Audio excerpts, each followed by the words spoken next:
चीन और अमेरिका के ताल्लुकात एक बार फिर तनाव का शिकार। चीन की जानिब से मुबैना तौर पर गुब्बारे से जासूसी। अमरीकी सदर ने वार्निंग दे दी। जो बाइडन ने कहा चीन किसी गलती से बाज रहे। चीन ने अमरीकी खुद मुख्तारी खतरे में डाली तो जवाब देंगे और गुज़िश्ता हफ्ते हमने ये कर दिखाया।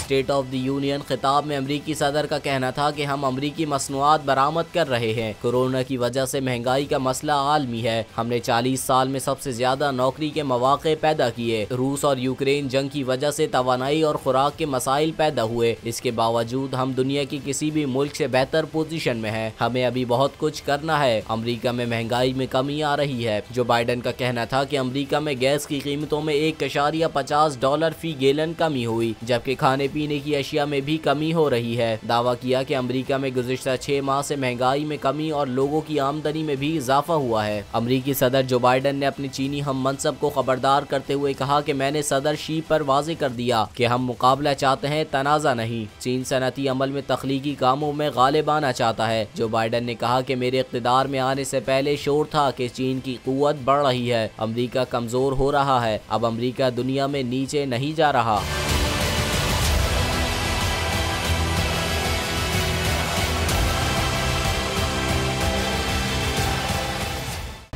खूने नाहक बहुत पी चुकी ये जमीन, अब कोई दिन में ये खून उगलने को है।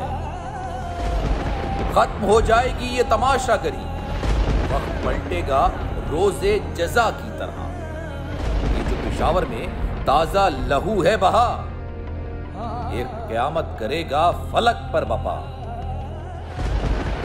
गम की सलमनाक घड़ी में बोल सानह पेशावर में शहीद होने वालों के लवाहिकीन के साथ। सब्सक्राइब करें और बेल दबाएं ताकि कोई खबर रह न जाए।